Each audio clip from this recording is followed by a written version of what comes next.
Welcome back to this episode of Bitch is a Bad Word. If you're new here, hi, I'm Lindsay. I'm one mom with 4 kids and 0 fancy letters behind my name. I bring on all of the experts to help us unpack all of the toxic and abusive relationships together as we travel down this road to healing. Y'all, I am so excited for today's guest. She is a legend. She is so iconic, an absolute baddie. Today, Bestie Gang, we have Dr. Sherrie Campbell in the house. Oh, she's so amazing. She is the psychologist who built an entire blueprint for surviving the people who swear they love you while they're destroying your actual life. If you've ever felt crazy, guilty, obligated, or trapped in a cycle that you can't explain, Dr. Sherrie, your new BFF, is going to break it down for you. This is your episode. She breaks down the toxic family patterns, the emotional landmines, and the psychological warfare that keeps survivors stuck. She is breaking so many generational curses. She is showing us how to do the same. She is talking about flexing boundaries and what we can do to be our best baddie selves while we navigate toxic parents, co-parents, all the things. This is one of my favorite episodes ever. So let's fucking go. Dr. Sherrie, welcome to Bitch is a Bad Word. You know what I gotta say? One of my favorite books has the acronym BITCHES, and it's Babe in Total Control of Herself. Yes. I'm so here for it. Thank you for having me. I have been stoked about this being on my calendar, like giddy. And, I don't know why our brains do this, like the night before. And I'm like, oh, my brain starts thinking about whether or not I knew the girl's name in grade 2 that had the curly hair. And then I'm like, no, you got to sleep because you got to get up for this thing tomorrow. And, Where's my birth certificate? Yeah, I yeah, get it. exactly. So that's how I was last night. Just like, so I'm ramped on coffee and I'm ready to just dive into a lot of conversation with you, survivor stories, narcissistic parents, and really breaking down the new trend word, right? Like everybody, when I was a younger, like teenager, everyone was a psycho. And you know that not everybody's a psycho, but that's what everybody was. Oh, he's a fucking psycho. Okay, well, Totally. so now everybody's a fucking narcissist. I And know I it's feel like annoying. we're just like diluting it. So Completely. you've got all the letters, you've got the lived experience. So I would love it if you would share some of your story with our bestie gang. Yeah, so I grew up with I say toxic, which is also overused, but I wrote a book like 7 years ago called But It's Your Family. And I'm the first expert to openly tell my story and to put no contact as an option for family. I'm certainly not the first expert to ever write about no contact, but I'm the first one to put it in the literature as give people permission to have no contact with family. And then, I'm many books down the road, a TED Talk, got it all out there. So I'm a little bit of a disruptor, but the reason I say toxic is to sort of stay away from narcissist, borderline, histrionic, antisocial, passive aggressive, sociopath, psychopath. Like at the end of the day, if you're diagnosably one, you have elements of all of them. If you are diagnosably all of them, then you're either a sociopath or a psychopath. I just don't know that matters outside of one thing. It's nice to know what kind of cancer you have so that you can figure out what kind of emotional chemotherapy you need. So it's nice to have that. Like I think my mother's a borderline with a narcissistic and histrionic defense. I see a lot of antisocial personality disorder in her as well as dependent personality disorder. So I can kind of see her in a vision of a puzzle, but at the end of the day, that's my mom and that hurts. and that's my dad, and that was hurtful. And I don't care so much about the why they are that way anymore. I care more about the hows of what they do, because then I can only set boundaries on the hows, and they would never admit to the whys. Because I tried it for 4.5 decades. No contact is not cancel culture. What that is very confused in our society at this point. I grew up under cancel culture patients or parents, if you want to look at it like that. They'd silence me, and then they'd make me beg them back. They'd silence me for abusing me and then make me fix it. Okay, so that's cancel culture. No contact is you're done. The bandwidth to your ability to have an unconditional tolerance to their disrespect broke. So I love them, but I don't like or respect them. I will always be connected to them, but the electrical current of our relationship has now been shut off forever.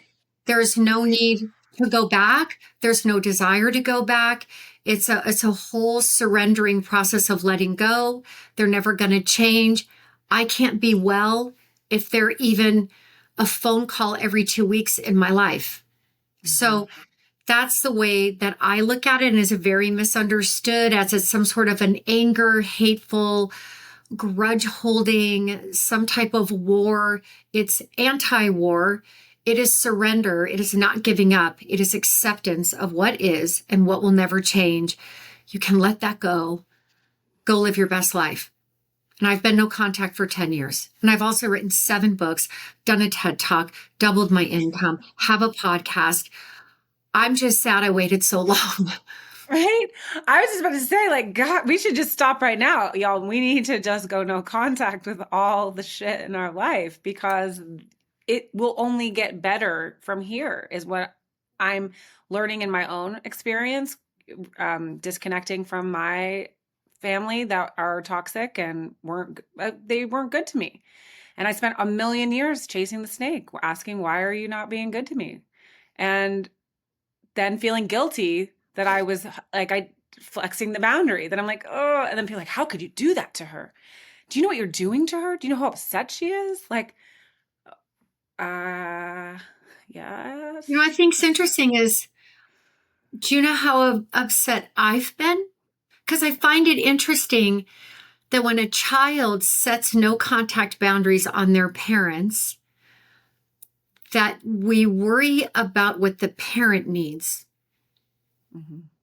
So we want to find resources for the abuser. What would they need to change? How can we help them? But I'm the actual person who was abused, and we don't care about resources for me.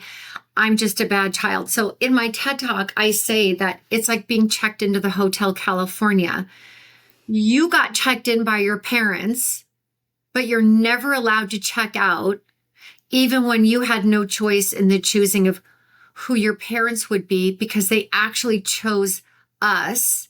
So I don't know. I think DNA should mean do not abuse. That's just my opinion. Yes, we're going to have new merch, y'all. We're going to have BIABW X Dr. Sherrie merch. That's 1,000,000% the great, like, that is what you need to hear. That is so true. And it's like, I wonder too, like, asking as, a professional, the guilt that you feel because you're like, well, when you're a parent child, it's like it's like you see a child that's little facing a grown-up. And then as we grow up and we become like almost equal as like a grown-up to grown-up, then they're like, well, why are you doing this as a grown-up? But that's not really, that's not okay to think either. You're thinking, well, it's too mano a mano. We can do this together. We should both be like grown-ass people to sort this out. But it's still, the dynamic is still a power dynamic, no matter how old you get, right? And the most wild thing is they want the power, but they also want the relationship to flow from the bottom up. I mean, it should be flowing from the top down. I have a 21-year-old. The energy's still flowing from the top down, no matter how friendly we are, how close we are. I'm still her mother and her guide and her spiritual teacher and her leader and her educator and her mentor. Yeah. I So would true. never expect my kid. I had to parent my parents. I had to teach them right from wrong. And by the way, I was a far younger, far less skilled of life person, having to have the energy flow bottom up. When that got exhausting, they would just take advantage. In fact, my mother would tell me how old she was as a way to have power. Like, don't tell me what to do. I am 45 years old and you are only 15. I'm like, I know, but like you shouldn't wear a walking cast into an airport to avoid TSA and get a wheelchair so you don't have to wait in line. Well, I'm 45 years old. I'm your mother. I mean, none of it made any sense whatsoever. And I'm Yeah. thinking it's kind of not moral to be robbing wheelchairs from people who actually need them because you're too narcissistic to wait in line. There you go. I mean, that you've just like really answered the question. What is a narcissist? That right there. The person who's like, I'm taking from someone who needs it to serve my needs. And thinks it's funny on top of it. Thinks it's funny. Oh, like look at me. And Want to know what I did? Oh, okay. So there's a pecking order, and it only comes in the family system. So they use the pecking order before we can even speak words to produce what I call in my book, Adult Survivors of Emotionally Abusive Parents, is maladaptive guilt. So not all guilt is created equally. When we have maladaptive guilt, but it's all we know, we don't know there's other types of guilt. Guilt actually is a really healthy emotion. We need a certain amount of guilt to develop a conscience. Like we have to learn to feel bad for certain things that we do, right? mm-hmm. Maladaptive guilt, though, is being made to feel bad for something you didn't do wrong or that you didn't do at all. Like you having a voice and setting a boundary, which is just incredibly healthy because boundaries are actually designed to keep people in our lives. They're not designed to kick them out. So if I say to you, Lindsay, when you wore the purple hat and it was mine and you didn't ask, it really hurt my feelings. You as a healthy person be like, oh my God, I'm so sorry. I must have mixed your hat up with my hat. I didn't realize it was your hat, but I'll double check next time. I will always make sure I ask, I'm so sorry, because you want to stay in my life. Mm-hmm. You would not want to hurt my feelings. So you would honor and respect my boundary because you love me. That's what boundaries are. Our society totally believes boundaries are designed to kick people out. So here's the deal. People kick themselves out. If they can't respect your very clear, simple, reasonable boundary, like treat me with kindness or basic human decency even, then they don't want to be in your life. They're going to test that boundary. You're going to uphold it. So why am I the one that's been accused of going no contact? Because actually, she wants to be no contact because she refused to respect very simple, very, very simple kindergarten boundaries. Mm-hmm. So she cut me off and I'm respecting her boundaries now. Boom. Boom. Hey, baddie. We are building the biggest, baddest bestie gang, and it's popping off on Patreon. Visit patreon.com/bitch is a bad word. We have free tiers, paid tiers. We even shed some real tiers. The paid for tiers get you ad-free listening, BTS, merch drops, merch discounts, all the things. But the free tier is absolute money too. We also have a private Discord server where you can feel safe to share your story and meet a new bestie because we vet every single member. That's right. You need to show your ID to get up in this club. Visit patreon.com/bitch is a bad word. I can't wait to hang out with you there. I've never thought of it that way until now. And it is absolutely all falling together really nicely because that's exactly what it is. If you Mhm. say to someone like, you can't do this, just don't, I don't like it, and they keep doing it, they're showing you they don't give a fuck. They don't So, give a fuck, and they yeah. want you to have an unconditional tolerance to disrespect. That just doesn't happen to be my definition of love. I would like unconditional love. I would prefer Mhm. not to have developed an unconditional tolerance to disrespect so that when I actually stop being disrespected, that I feel guilty. Mhm. Why? What am I doing so wrong that I need to feel guilty? So it's wrong for me to take care of myself.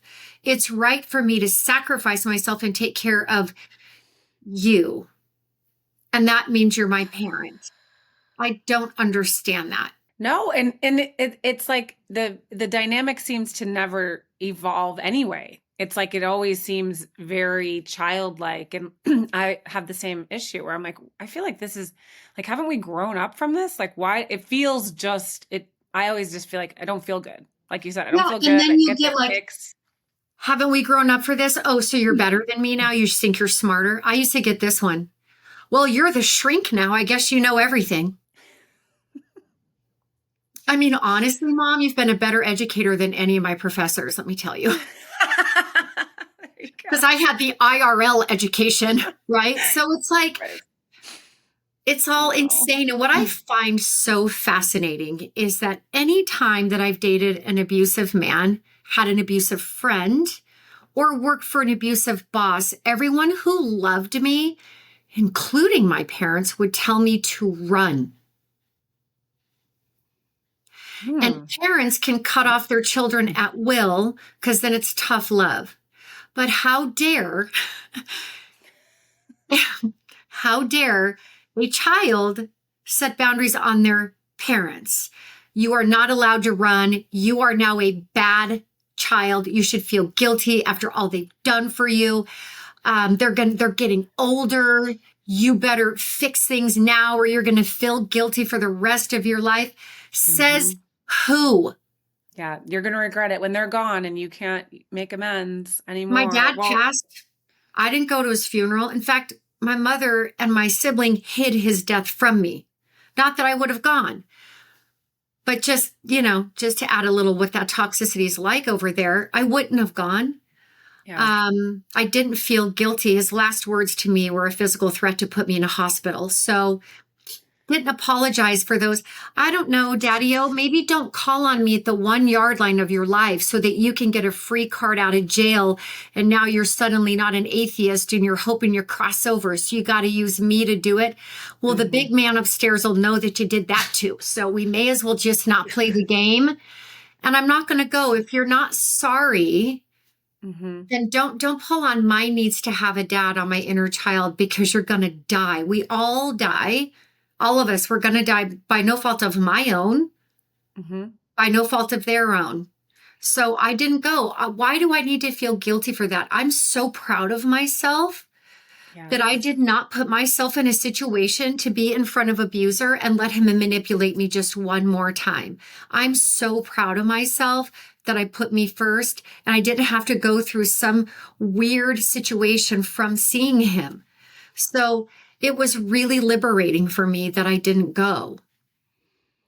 I love that. And also, like, it would feel like fake that you went. Like, why are you going after, like, why are Yeah. you taking up the space in someone else's like pew? Oh, there she Yeah. is. And then they would have blamed you. You wouldn't have been right either way if you had gone or you didn't go. It's like you can't win for trying with these No. types of people. He had two people reach out to me, my mother being one, and then his third wife, third. I don't know. There's 9 marriages between them. His third or fourth wife, they reached out to me, and I'm like, if he has words and lips and ability to talk to you, to talk to me, funny, I think he's probably capable of calling me himself. If he really genuinely, Lindsay, wanted me to know something, he would have left me a note. Right. There you go. No, yeah, I got nothing. I this is like it's opening up so much for me personally with re reminding myself that the choices I've made are right for Yes. me. And I Yes. don't have to explain them to anybody else. And Mm-mm. it may not feel or look right to you out there or anyone or the person who I'm flexing the boundary with, Mhm. but it feels good to me. So why is that an issue for anybody else? Like Fear, you're not okay, there we go. fear, blind willfulness, going along to get along, can't look bad in society. There's a huge, cognitive dissonance in the belief that I just think it's too painful for people to really understand that the most vulnerable parts of our human family, our children, are being abused. And not all abuse is physical. So much of it is emotional, so much of it can go undetectable. If you don't know, it looks like a sarcastic joke to you, but maybe they don't know how incredibly triggering the topic is, and it's done in public, so you're not really allowed to react. You kind of get uncomfortable and laugh with it as well. But it's not funny. I had Mhm. so many of those things happen to me. And then I could see shock on sometimes people's faces, but then they'd go, she's your mom. She loves you. Like she was just joking. She's joking by saying that she wants to sell me on a street corner for 25 cents her best offer. Oh my God. No. Ha ha ha. That's so Like funny. that's so funny. That's so cute. I know. So cute. I had, I'm in the middle child. And so there's like two boys on opposite ends. And I was pregnant and I was pregnant with my second child. And so at that point, there was like no talk of having any more kids because that was my first marriage. And I was very, very, very pregnant. And I was sitting with my brother and my mom, and they were both smoking. And I was like, listen, I really like, I don't give a fuck about whatever smoking. I don't care what you do. But like right now, it is the most vile smell. And I can't handle. And I smoked back like in the day, like whatever. I didn't care. But I'm like, I actually want to barf every time I'm smelling cigarettes. So can you guys just not smoke right here, like on my back porch, whatever it was. And it was like, oh my, she's like, here, she's just, here she goes. Like, There's you know, Lindsay's freaking crazy. She's too sensitive. like, Yeah, actually, not good for my baby either.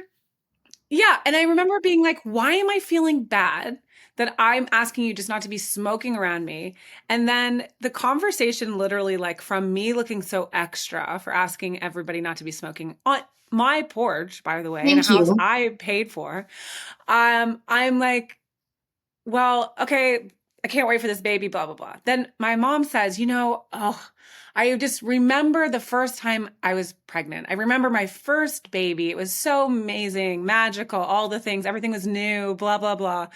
And then she's like, and then then you know that like you've had your last baby and like they're your baby for life. And it's the greatest Oh my experience knowing God. that you're never going to have this thing. And both of my brothers look at her and they're like, what the fuck, mom?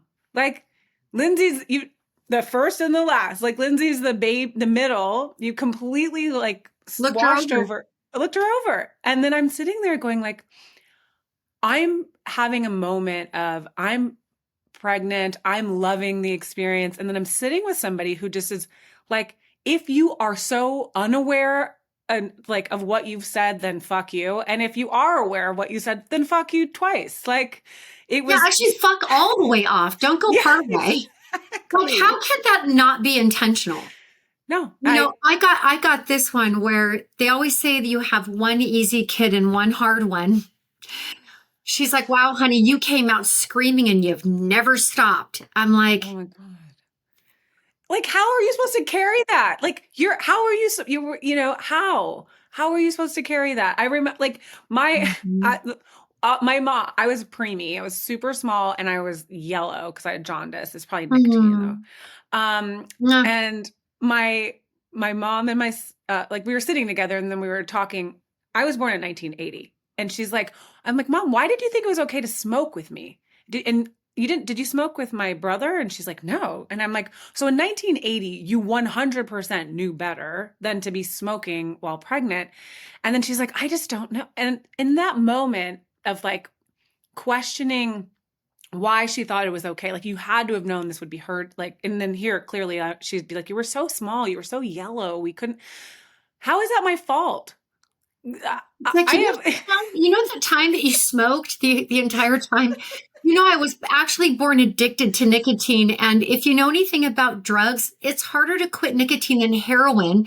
I don't know. I mean, let's just do a little research. Oh my God. And now I'm thinking about this. There was always a joke because I sucked my thumb and then I was smoking like early, like way too early.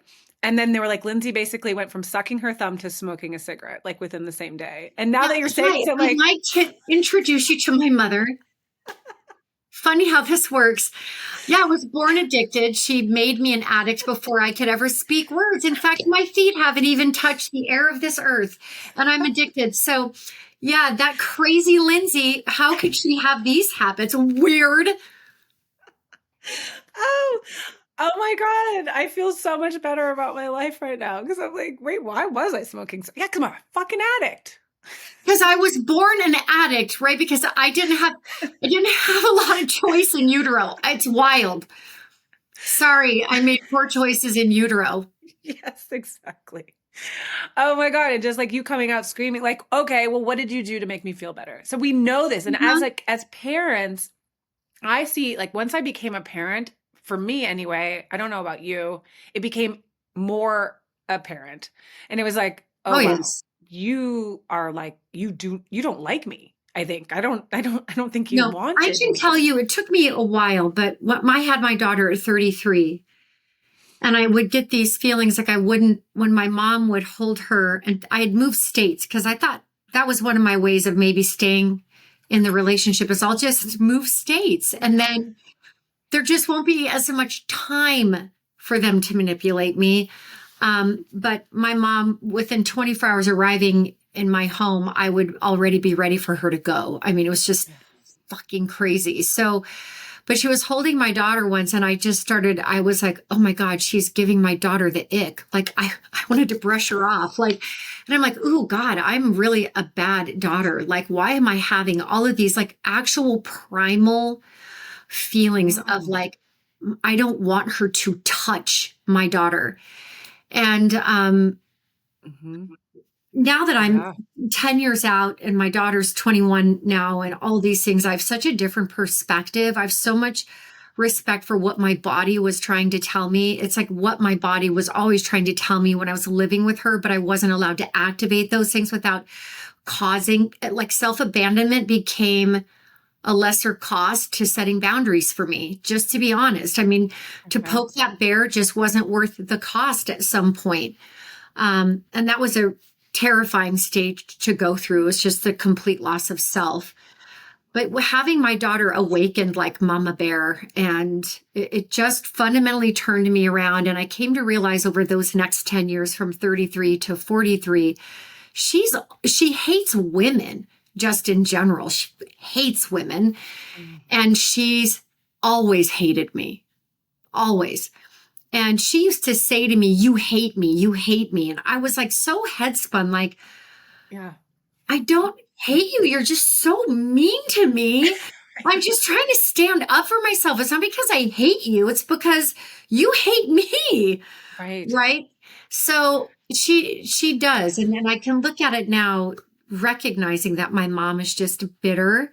She's a jealous woman of all other women. She's very competitive. And I think having a woman for an insecure woman Mm. is maybe just very hard for that type of mother who's, more into remaining young or whatever their obsession is, right? So um So I would they will hate their like female counterpart and be okay with having a son? absolutely. I have an older sibling. She's his, they're like symbiotic. Oh, but like almost is it kind of weird, like creepy? Like it feels like a relationship in some ways. It's That incredibly creepy. The things that it's not my story to tell, but there's things that they do. I mean, I'll tell you after the show, but it's Okay. actually, you will be like, what? Like they are a team and there's always some sort of a new scapegoat. Um, and I Mm, can tell you off screen, but yeah, it's disturbing. And what's sad is that my brother, in being enabled in those ways is also abused. And hmm. he's a horrible person morally at this point, but she enables it. And he, fiscally, he makes money. He was a professional athlete his career ended at 25. It's not like he was a marquee player, but he's a great athlete. We're both athletes, but I think he was a very shiny penny and got her a lot of attention for being a professional athlete. And so he got away with everything because people focused on him and not the 9 marriages between my parents or the fuck up kid who wasn't really going along with the program so well. Right. So, Right. yeah, she loves men in general. My mom loves to flirt. She's inappropriate in so many ways. Flirting, it's embarrassing. I remember being like in grocery stores, she start flirting with it, be like, oh my God, I'm not What? good. Yeah. Oh, So there's a lot of no. history stuff with her. But yeah, I think that toxic moms, not that there aren't a lot of men that have toxic moms, Yeah. but when the toxic mom specifically hates women, their daughters have no shot. Did you see that documentary where that mother was stalking her own daughter for 2 years? I'm afraid to watch it, honestly, Sherry. Like I've seen it and then I've seen enough clips on TikTok to like know what it's about and be like, holy fuck. But I'm almost like afraid to watch it It was because so triggering for me to that's what watch I'm it. afraid of. Um, but what I realized in watching it is my mom. So people will see this mom and be like, oh, yeah, she should totally cut her mom off. That woman's the exception. That woman just wasn't smart enough to not get caught. So my mom does things very amorally and even out of the bounds of the law, but she does it well enough that she doesn't get caught. This mom got caught and she got away with it for 2 years. And what she did, I mean, it's masterful how she did it, but there are certain aspects where Lauren, the daughter, was getting this hero mom saving her from the stalker that was her mom. So when Lauren found out that it was her mom, the mom's like petting her hair, and the police are like, it's your mom that's been telling you to kill yourself. And Lauren could not God. process it. Like you could just see as the mom's petting her hair, the information's going in. And like Munchausen's, this mom was feasting off Lauren's fear and her pain and her sadness that she herself was causing. It's wild. So my No. mom is only a Oh, sliver different, right? So hmm. we can't be giving permission to some and not others Right. Okay. because abuse is abuse. And that to me is what was the big insight is my mom's just one sliver enough different that she doesn't get caught. I mean, I can relate.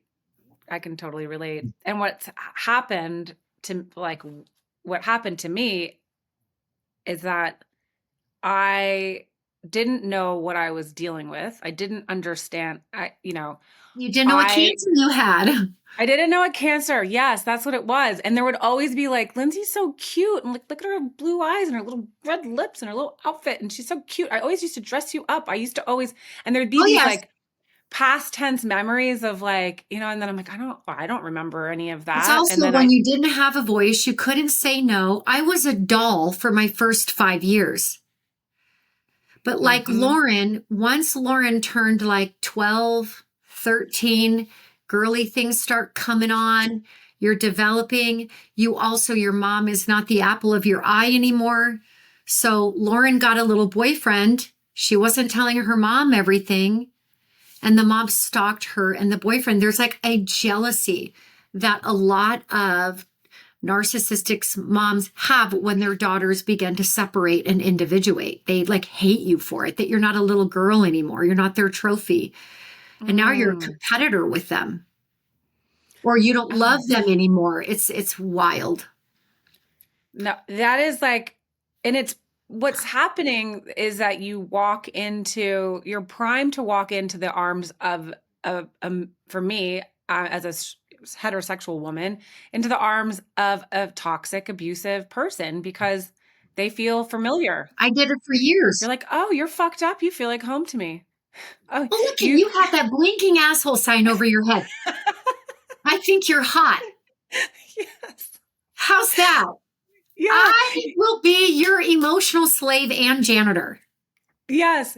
I You're not did going that. to call me for days and days and days and days and then just show up and want to fuck and no explanation as to where you've been. Yeah, I'm here for it. Let's go. Oh yeah, the blinking asshole sign. I love that.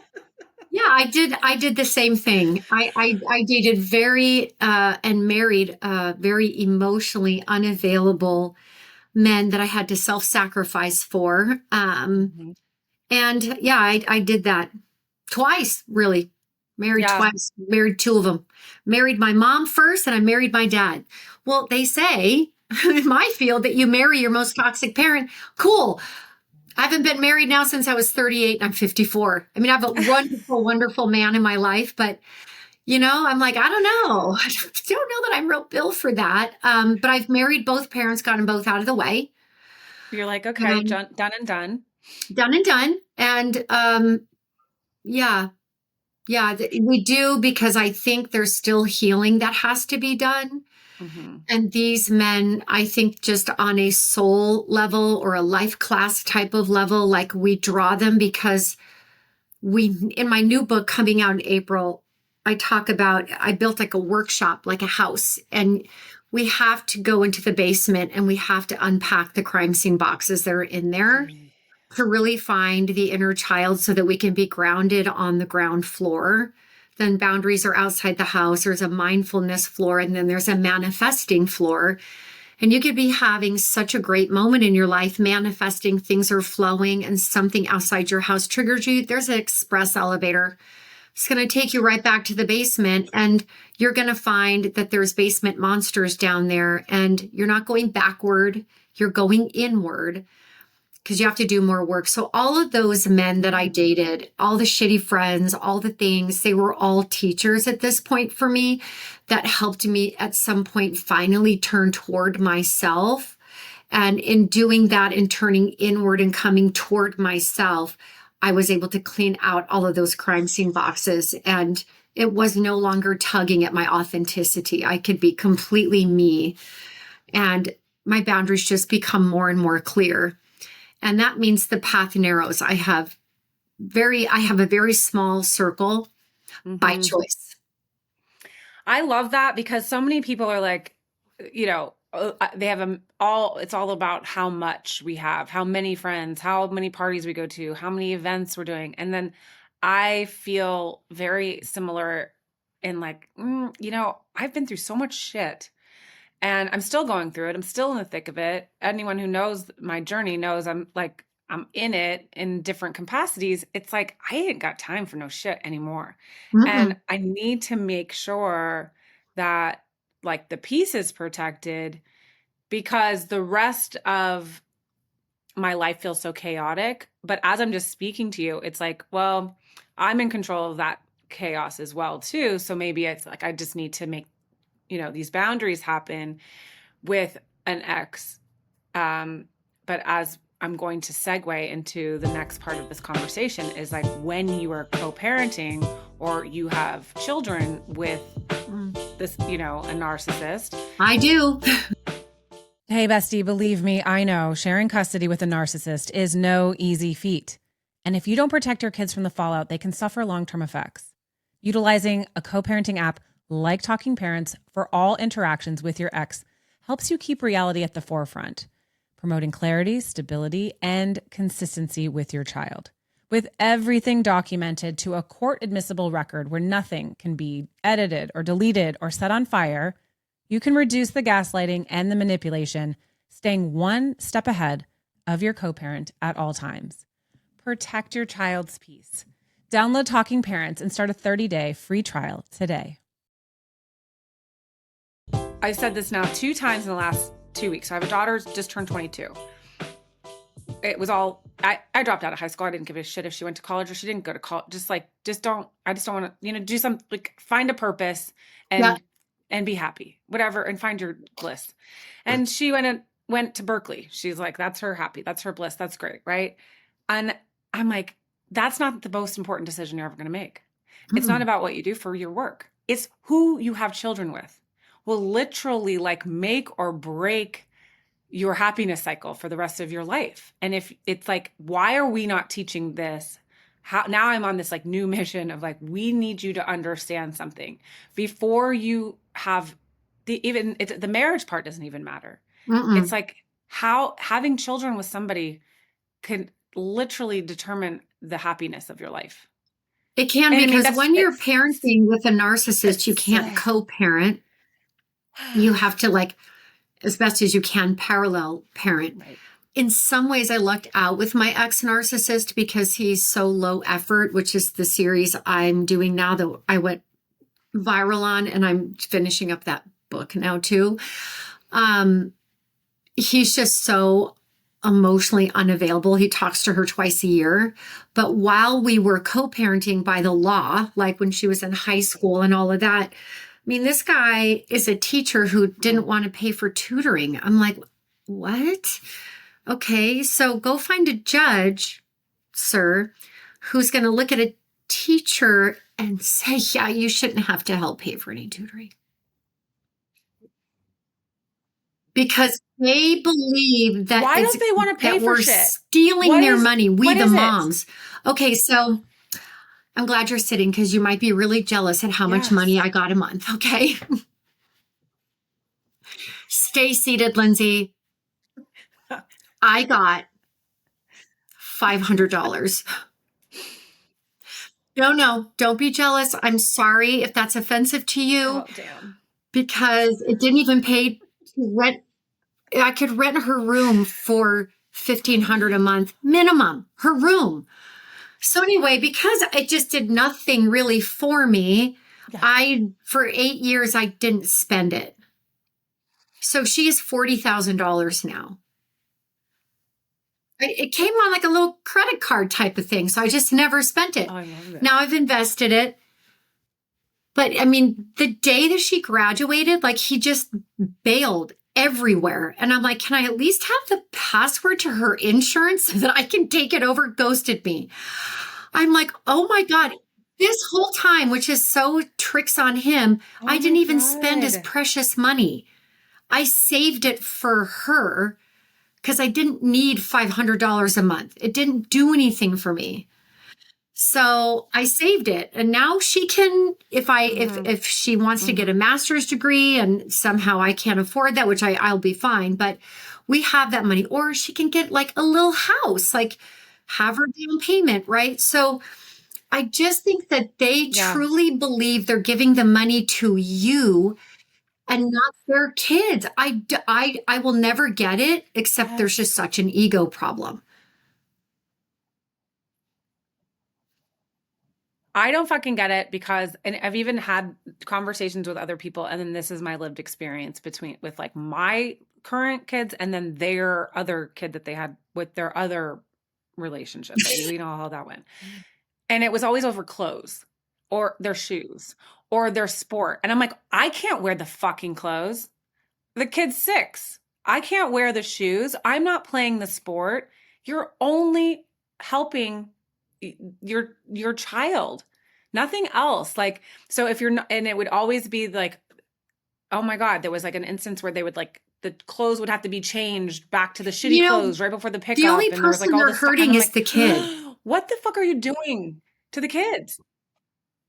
Yes, because like no one else benefits from any of this. And like I see it's like when my kids are wearing holy clothes and dirty, I feel bad for Mm-mm. them. I don't think it's like, oh, a reflection on me. I'm like, oh, You know fuck, they what need to they get do new is they clothes because sweat they the look small like they must stuff, not feel good about themselves. and they do it so masterfully that you cannot hold on to yourself anymore. So what I would do, my strategy with my ex when I was raising my daughter, because he would rant, like he would just start blasting me, just trying to just tear me apart on every level. So during those conversations, I would block him because I could not help myself but to jump into the shit after a while. Like it would just break me down so bad that I would just start coming out swinging.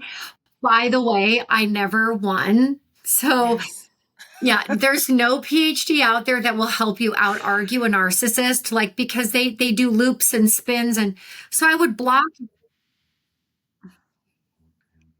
No, and like I love that you say you jump in the shit and you have all the letters. Like we're always get so mad at ourselves. Like I Okay, so let tell me all of tell our you about besties, what like all my letters DME, do really not are. engage, go on an Human, app, do the things. Human. Human. Those are my letters. If you're going to provoke me in all the right ways, I am human. If the plane's going down, I'm going to start fighting for my life. So because I could not control that sometimes, I would just block him for that night, because then I wouldn't have to even see it. Right. So I would just block him. Then I'd unblock him the next morning. Me being like, if there's something really important he has to say, then I'll find out later down the road. I trust that anything I need to know is going to come to surface for me. I can't even tell you what a win that was for me to just figure out to block him during those arguments. Because I would try, like, I'm not engaging. I would say it out loud. And that fucker would hit me with something next. And I'd be like, Yeah.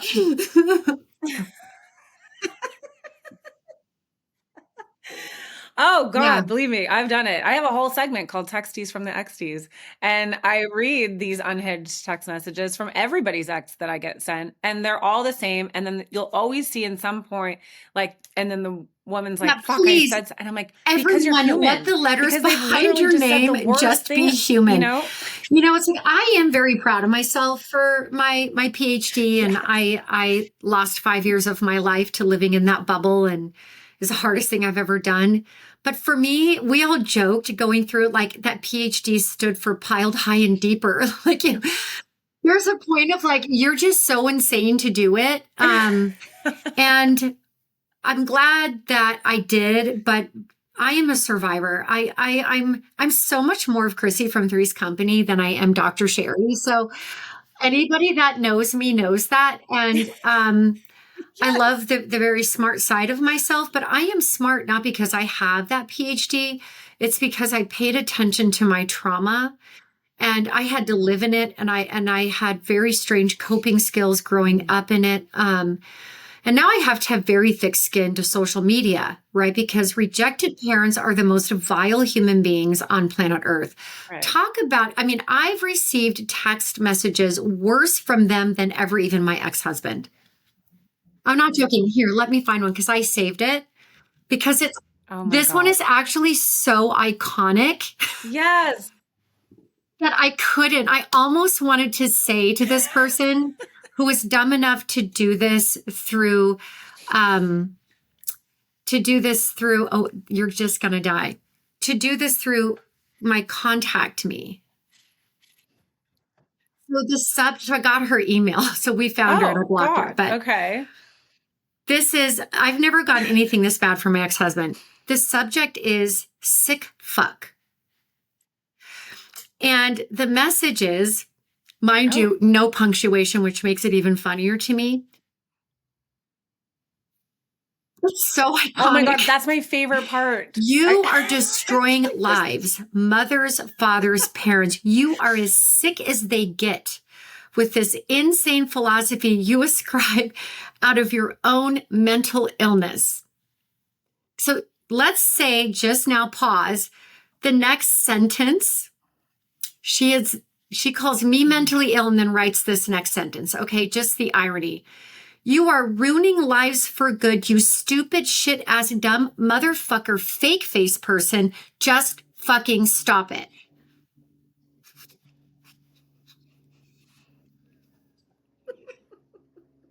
stupid, shit-ass, dumb motherfucker, fake face Texties person. from the fucking Fake face person. You fake face person.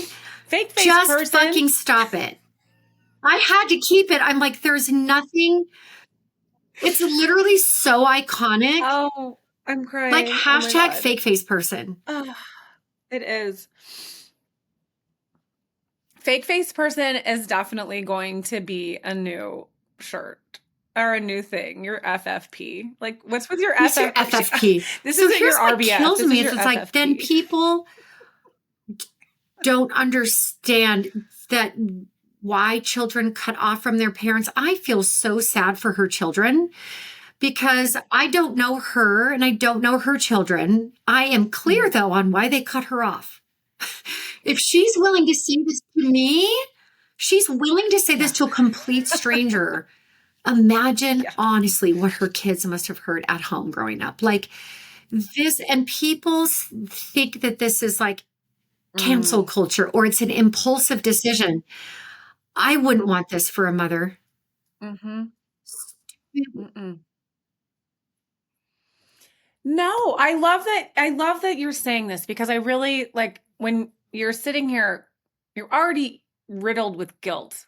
Like, because you're making a really big decision.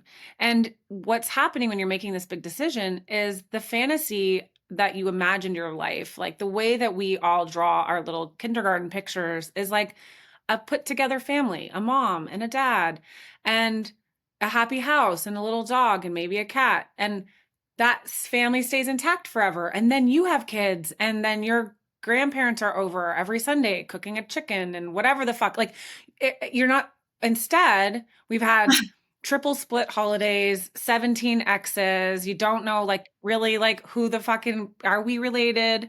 And bonus dad, bonus, like all the shit. We're like, we wanted. It's also and it's nothing not what we had any of choice us over. ever imagined. And going,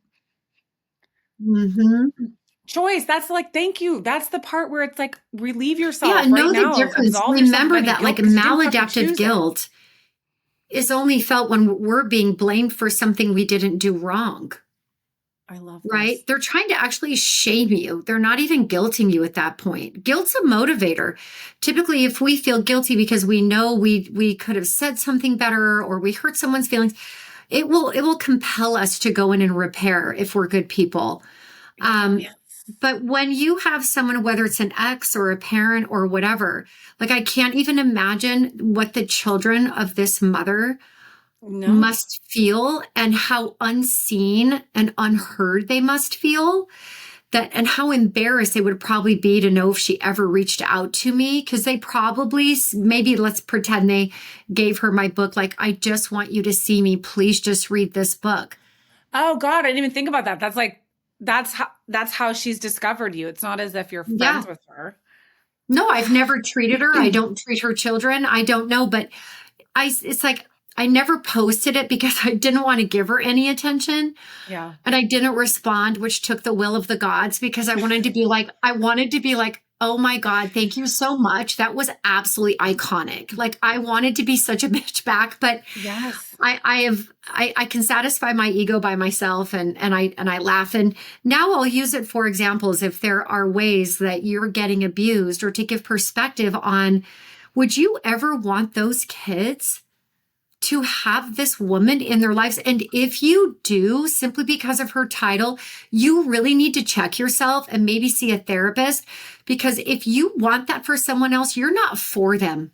You're not for their well-being. You're not for their happiness. You're not for their mental health. You're not for the generations to come from them. Like, we want to break cycles. I would hope that this no contact thing that I accidentally put out there, not knowing it would become a movement. And is this movement used as cancel culture? Sometimes, sure. I'm not responsible for that. But I do think we need permission to cut ties from abusers like this woman that sent me that letter. And you only need it one time, or, it's like the no contact. I do love that you say that it feels like this cancel culture, because you're like, again, if you've never well, you're not listening to the show if you've never experienced it. That's like the one thing. So when I talk to Mhm. some people like, nope, I don't have contact with them. Nope, no contact. People are like, Mhm. what? Wow, Mhm. that's extreme. And you're like, well, I thank God you know. haven't like had to have that. But like really, what's extreme is the 975 fucking text messages that I get telling me what a cunt I am and how blown out my vagina is. Is that extreme? I'm just wondering, asking for a friend. Like I, Asking for a really good friend.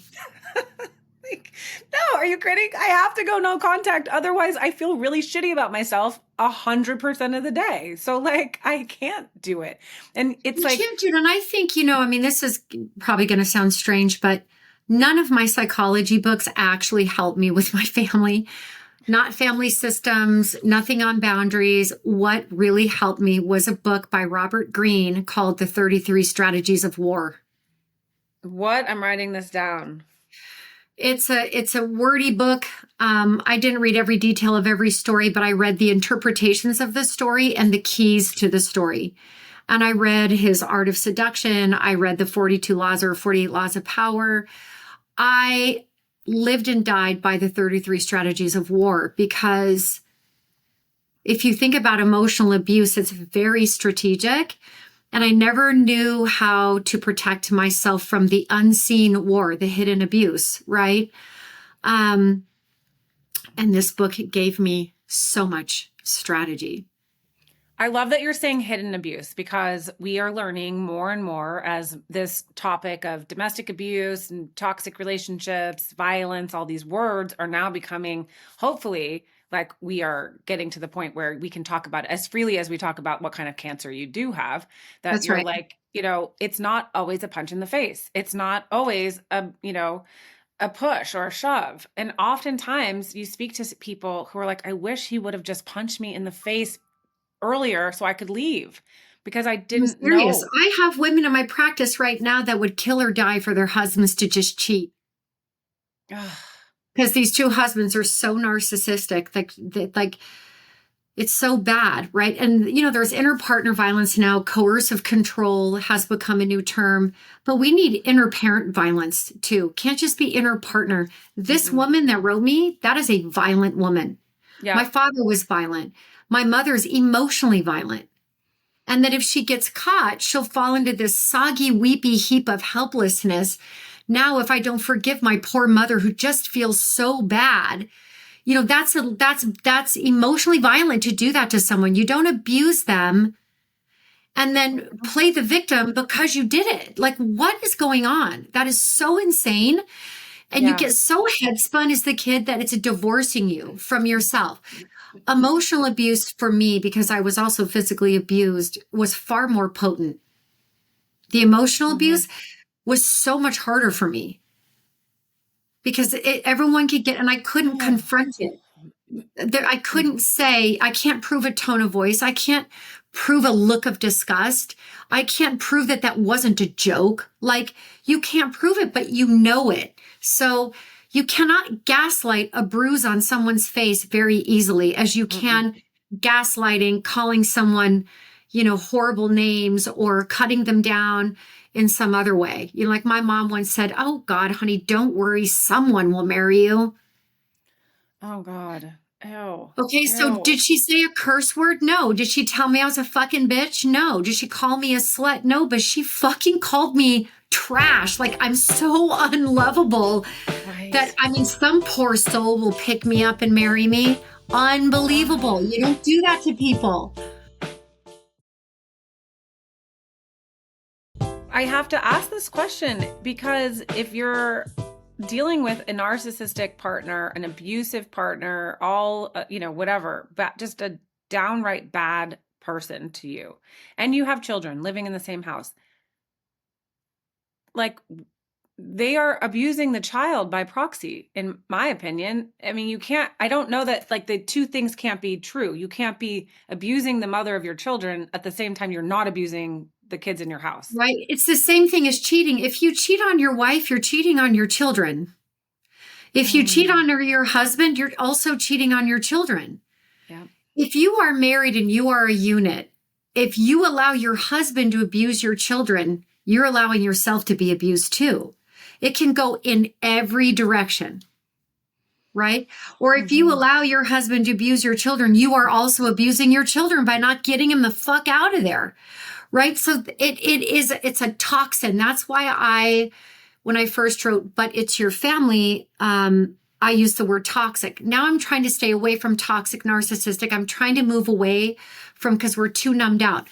Yeah. But the reason that I said toxic is because it's just a toxic cocktail and it goes in and you don't know you're poisoned yet. It has to get totally systemic before you know, like, oh my God, I've been completely hijacked. I've been totally abused and poisoned. And now I'm so poisoned, I can't think straight. I can't find myself. I can't even turn toward myself because I don't even know who I am right now. I'm so poisoned. And no one should grow up like that, right? And people can't see the toxin. They can't see what it's doing inside your psyche. I love that so much because that goes into like when people are like, well, they don't look sick or they don't look this or they, when mental issues, they're like, well, they don't look unwell. And so you can't see it. So we're so conditioned that like, unless there's something that you can see, like a bruise or like a, half of your face eaten off or like the back of your Dracula head have rats coming out of it. What it's like, you're like, oh, he's hot. He's kind of cute. Like, yeah, I like rats. They always look like little mice. I love rats. You just don't, it's like, we have to fucking see it. And instead, I like this poison aspect. I like the drinking of the cocktail because, again, and you're so fucked up by the time you realize you have been poisoned that you're like, you can't crawl your way out of it easily. And so then when we go back to the victim shaming of like, why the fuck is she there? Why did she stay? Why did she go back? All the questions that I just despise. She doesn't even know it's happening. And by the time she's fucking drunk, passed out on the floor from this shit, like, what is she really going to do? She has kids. She doesn't have money. She doesn't own a bank account, all the things that we know that come into this control world. And then I always wonder, is like, for me, I'd always went back to this thought of, fuck, I'm breaking up a family. This is exactly what I didn't want to happen. I didn't ever intend to get married, to get divorced. I even said on my wedding day, on my first marriage, to my mom, I was being such a bitch because I'll tell you what happened off camera. But I was like, I was being loud about, I was shaming her, I guess, as I'm listening to thinking, I was shaming her like, I will never get divorced.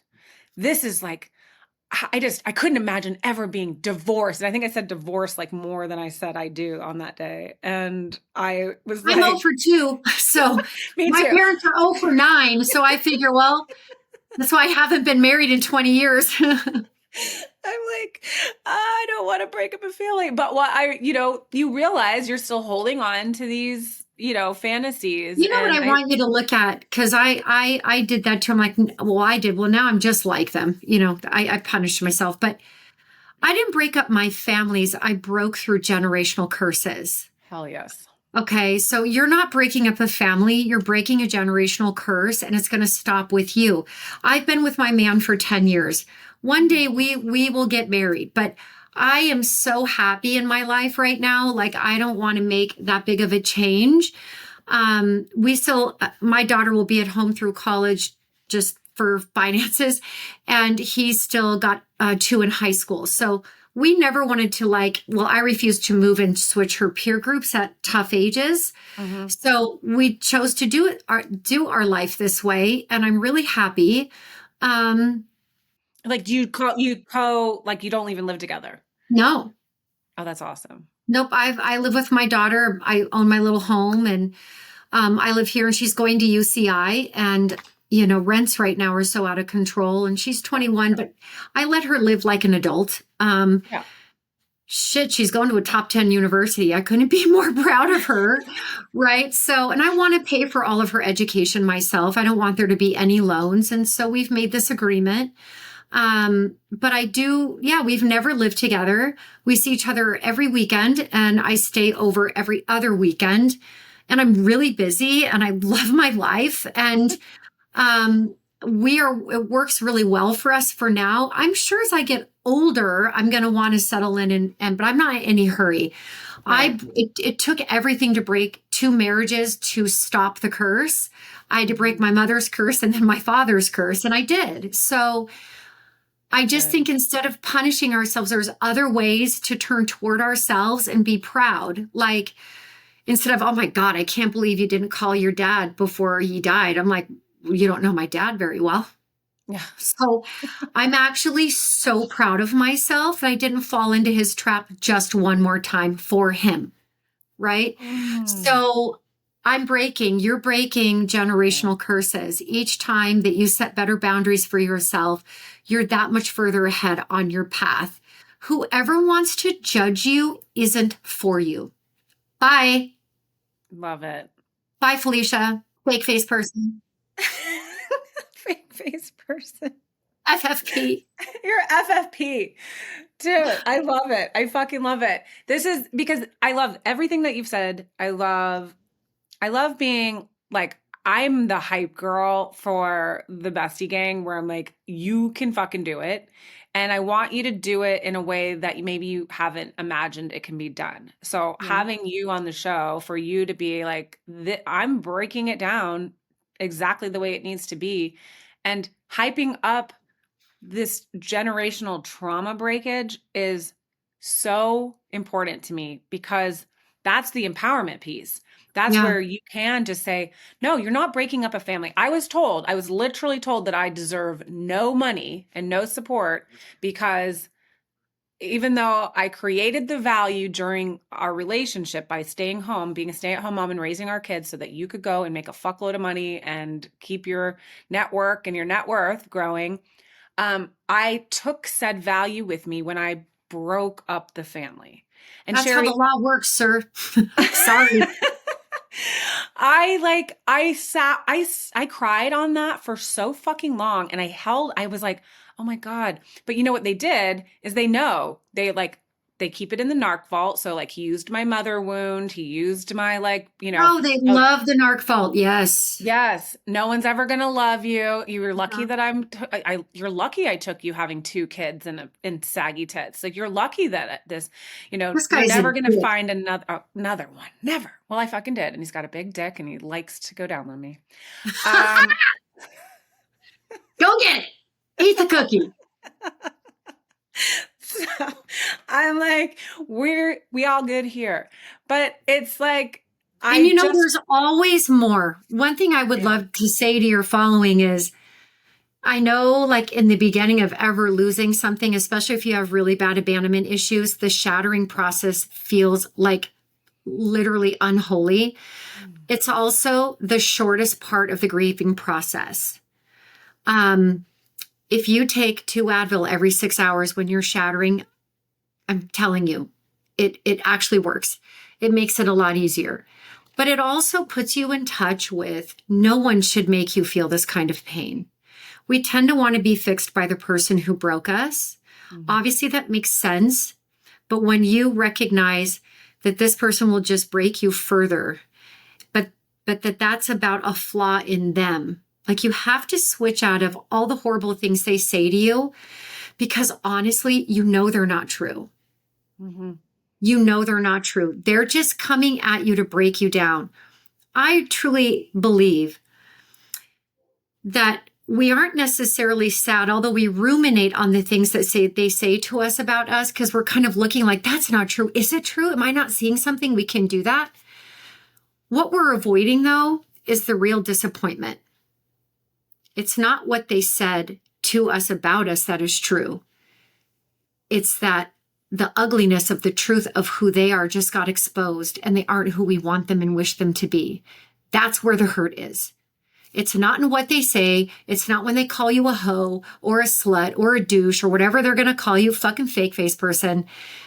The sadness that you have is the reality of who this person isn't at all who you want them to be and who you thought they were.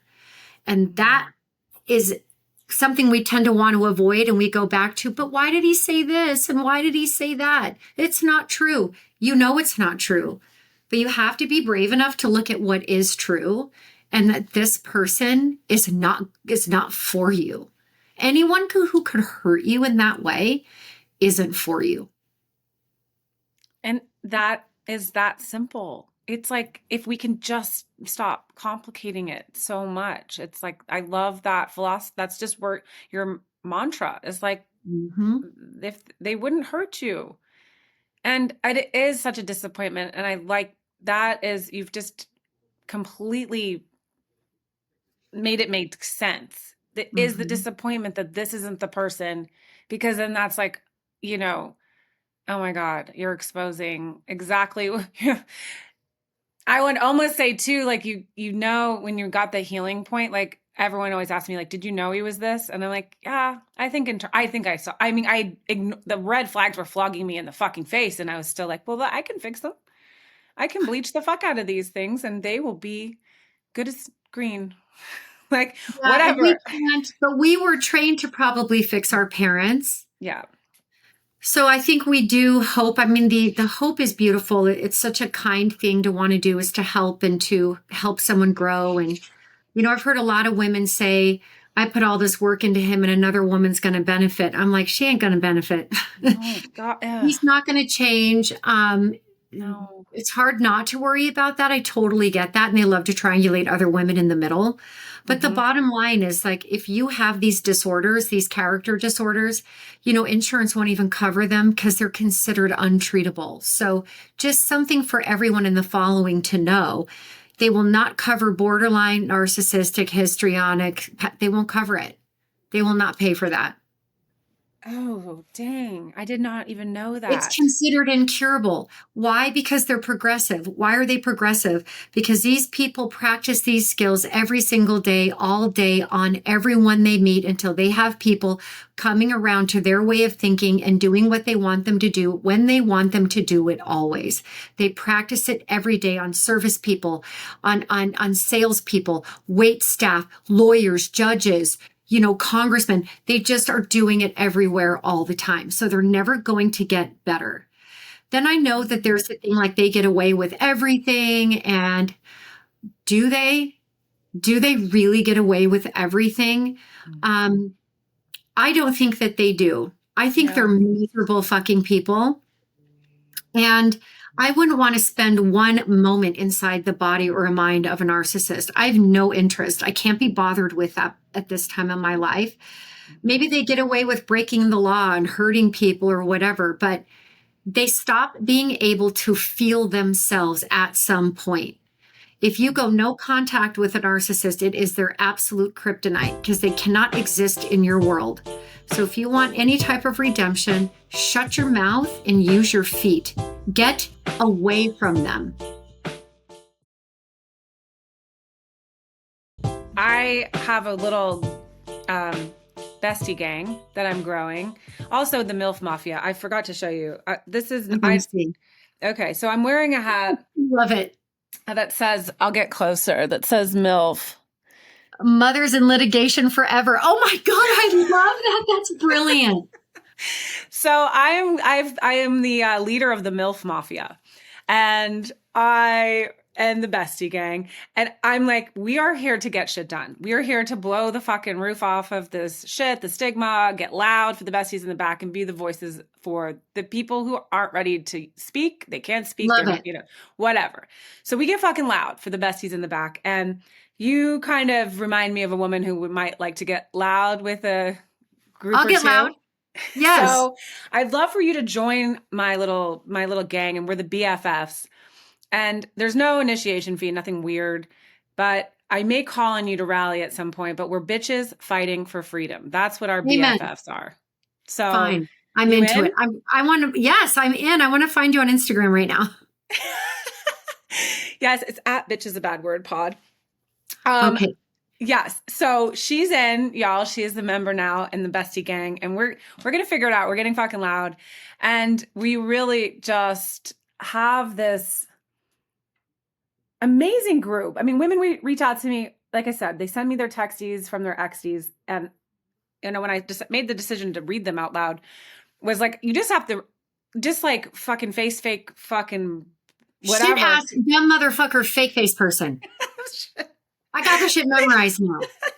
They are all reading from the same nasty, dirty, sticky paged playbook.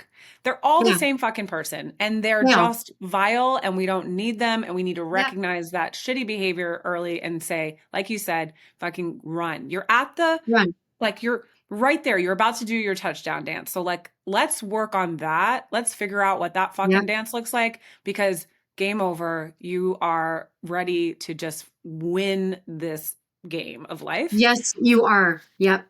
So I'm also building a bestie toolkit, and I love to ask my guests, if you could put one tool in this bestie toolkit, what would it be? And it could be like a thing, like a workbook, but it also could just be like a life metaphor or tool or something. So if Shut you your have a mouth tool, and use your feet. there we go. I was hoping that was going to be your tool. Here's your bestie tool. It really does teach self-control. You know, boundaries are another thing about boundaries. They don't change other people. Don't ever set a boundary to get change in someone else. Oh, shit. The reason that you should set a boundary is because it's a rule you're going to follow. So when I first set boundaries on my mother, I would tell her why, and then she'd be like, oh, I didn't know that was upsetting. I'll make sure to do that one again. So they test that exact boundary. I can't sit on the other side and fret and be like, oh my God, she crossed my boundary. The question is, did I uphold it? Did I honor that boundary? Oh my I God. did, because if she crossed it, I would shut my mouth and use my feet. So boundaries, you set them for yours. You have to keep them. Don't set them and be like, oh my God, they're not changing. Someone healthy will change for you. But someone toxic will take your boundaries and purposefully cross them for funsies. For funsies. Yes. They're going to like decorate them with like Decorate fucking them. string So lights and party if banners. you go no contact, don't expect them to go no contact. They're going to up the ante and try to be in as high contact with you as possible. Can you honor your own spoken boundary? Can you shut your mouth and continue using your feet? That's how boundaries work. Fuck yes. Yes. Because also too, when you say it, it's like, it just kind of like when you tell your kids to do something by like 3 or 4 times, it loses its effect. Yeah. If you're like, Yes. okay, don't put your shoes on, put your shoes on, put your shoes on, like, they're like, well, I'm going to wait because I know on the 5th, put your shoes on, she's going to fucking get hyper about it, and then I'll do it. It's the same thing where you're like, I'm never talking to you again. And then you're like, but hold on, can I ask you, do you think possibly you may be able to participate in whatever? So it's a fucking, it's hard. It's like, it's so hard. That's why you need a slogan like, this is that time. I need to shut my mouth and use my feet. Yep. You choose to get myself away from this contagion, get away from, don't drink the poison. I know it looks so yummy. Don't drink it.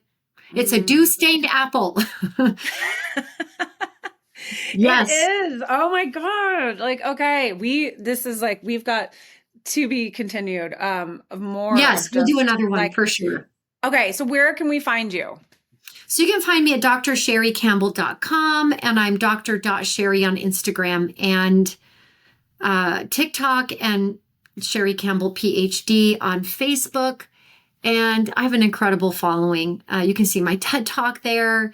And I have a podcast, Therapy Sessions, Cutting Toxic Family Ties.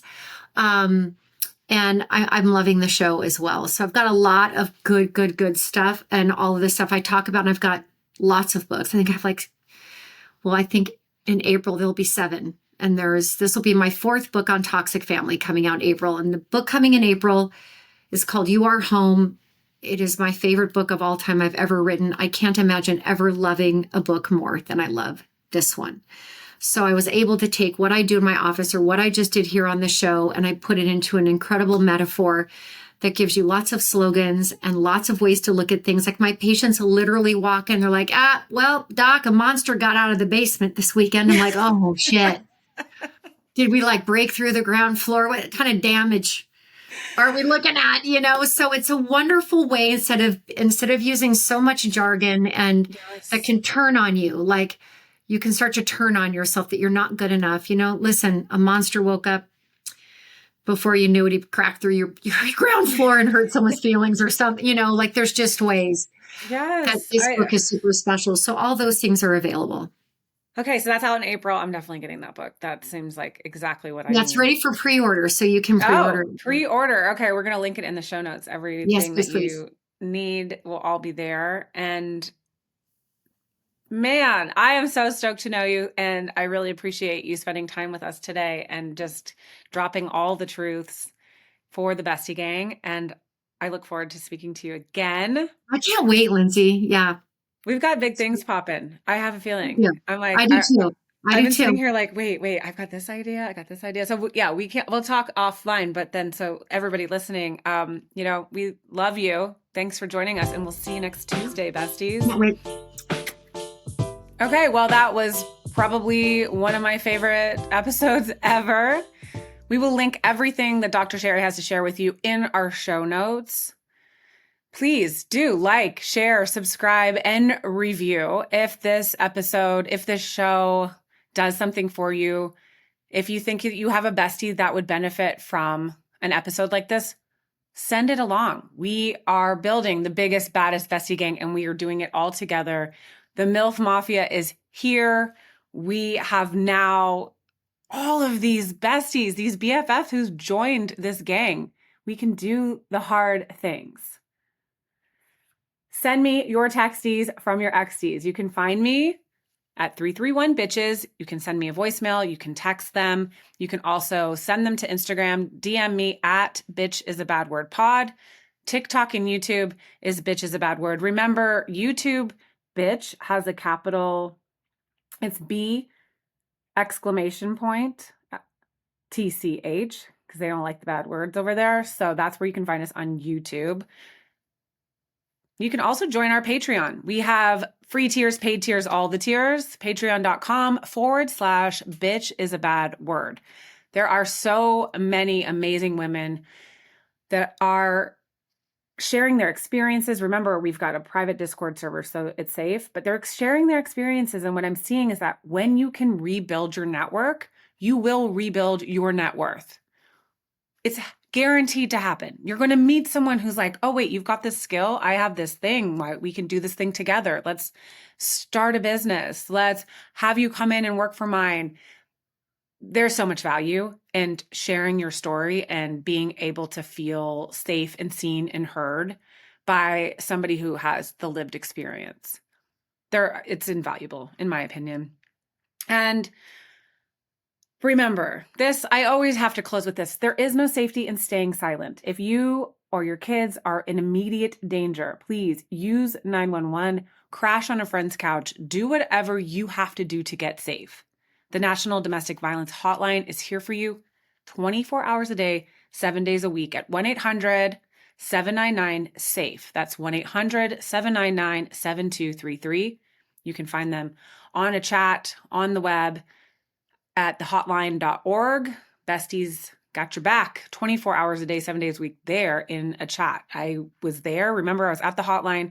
I watched these in-person chats with these advocates, and they're amazing.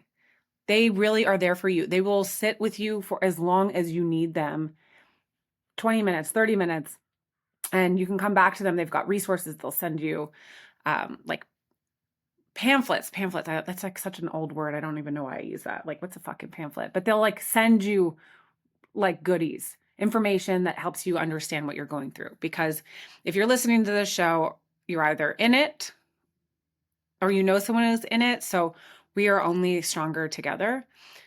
And I love you. I love every single one of our besties.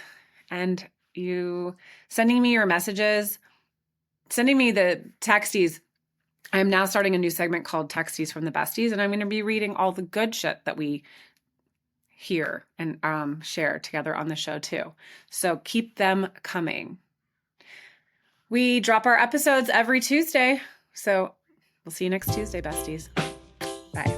Our editor is Kevin Mackler. Our music was composed by Drew Kevorkian. Our art design was created by Eric Johnson and Kevin Roche. Our Patreon is managed by Kay. Our interns are baddies. And this has been a Caliber Studios production.